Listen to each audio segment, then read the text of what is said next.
กองประชุมใหญ่ผู้แทนแนวลาวสร้างชาติทั่วประเทศครั้งที่ 12 ได้เปิดขึ้นในวันที่ 28 เมษายนและได้ปิดลงด้วยผลสำเร็จอันจบงามในวันที่ 29 เมษายน 2026 ที่หอประชุมแห่งชาตินครหลวงเวียงจันทน์ภายใต้การเป็นประธานของสหายกี่แก้วไข่คำพิทูลกรรมการกรมการเมืองศูนย์กลางพรรคประธานศูนย์กลางแนวลาวสร้างชาติผู้ชี้นำองค์การจัดตั้งมหาชนขั้นศูนย์กลางโดยการเป็นเกียรติเข้าร่วมของสหายทองดุลศรีสุฤทธิ์เลขาธิการใหญ่คณะบริหารงานศูนย์กลางพรรคประธานประเทศแห่งสาธารณรัฐประชาธิปไตยประชาชนลาวมีสหายสอนไซศรีพันดอนกรรมการกรมการเมืองศูนย์กลางพรรคนายกรัฐมนตรีมีพระเทระนุเทระบรรดาการนำขั้นสูงพรรครัฐอดีตการนำขั้นสูงพรรครัฐต่างนาองค์การจัดตั้งมหาชนขั้นศูนย์กลางแขวงทั่วประเทศแขกถึกเชิญเข้าร่วมสหายกี่แก้วไข่คำพิทูลกล่าวปิดกองประชุมป่าตลอดระยะ2 วันผ่านมากองประชุมใหญ่ครั้งนี้ได้สุ่มสติปัญญาค้นคว้าพิจารณาและรับรองเอารายงานการเมืองและการกำหนดทิศทางเวียกงานในต่อหน้าที่สอดคล้องกับมติกองประชุมใหญ่ครั้งที่ 12 ของพรรคและแผนพัฒนาเศรษฐกิจสังคมแห่งชาติ5 ปีครั้งที่ 10 เข้าสู่เวียกงานตัวจริงตามพระบทบาทและหน้าที่ของตนพร้อมกันนั้นกองประชุมได้รับรองเอากฎระเบียบแนวลาวสร้างชาติสมัยที่ 12 ที่สอดคล้องกับสภาพตัวจริงและรับรองเอาบทสำรวจการนำพารวมของคณะกรรมการศูนย์กลางแนวลาวสร้างชาติสมัยที่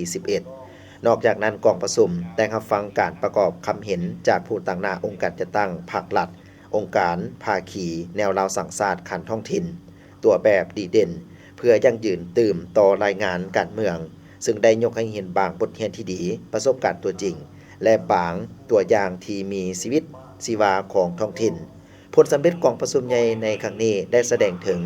การเติบใหญ่ขยายตัวขององค์การแนวลาวสร้างชาติอีกบาทก้าวหนึ่งซึ่งได้รับการสนับสนุนจากประชาชนบรรดาเผ่าสันคนศาสนาเพศวัยสังคม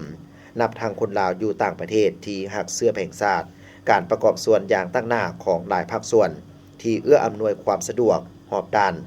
เป็นกองประชุมใหญ่แห่งมหาสามัคคีปองดองและความเป็นปึกแผ่นแน่นหนาของทั่วสังคมที่มีพรรคประชาชนปฏิวัติลาวที่มีเกียรติสง่าเป็นแกนนำกองประชุมใหญ่ครั้งนี้ได้เป็นเอกสารอย่างสมบูรณ์ในการพิจารณาและรับรองเอาคณะกรรมการศูนย์กลางแนวลาวสร้างชาติสมัยที่ 12 จำนวน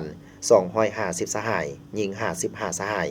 พระสงฆ์20 องค์เพื่อเป็นแกนสารเต้าหุงความสามัคคีปองดองทั่วปวงชนลาวทั้งชาติกองประชุมครั้งปฐมฤกษ์ได้เป็นเอกสารรับรองเอาการเสนอแต่งตั้งคณะประจำศูนย์กลางแนวลาวสร้างชาติจำนวน11 สหาย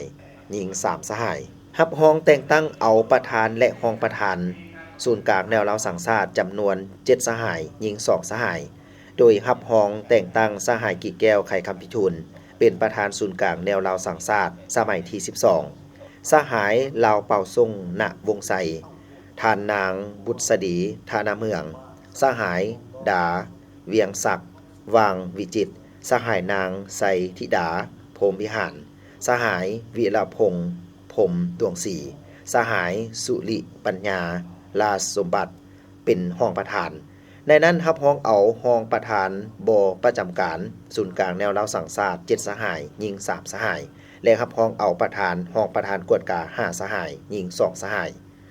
ในโอกาสนี้สหายทองลุนศรีสุฤทธิ์ได้ให้เกียรติโอลม4 ทิศอย่างทางต่อกองประชุมครั้งนี้โดยเน้นบางปัญหาสำคัญคือจงสืบต่อให้ความสำคัญต่อการสืบต่อตั้งหน้าเสริมขยายที่ตั้งบทบาทของแนวลาวสร้างชาติในการเต้าหุงความสามัคคีเป็นปึกแผ่นของชาติเสิร์ชสู่สติเป็นเจ้าเอกภาพเป็นอันหนึ่งอันเดียว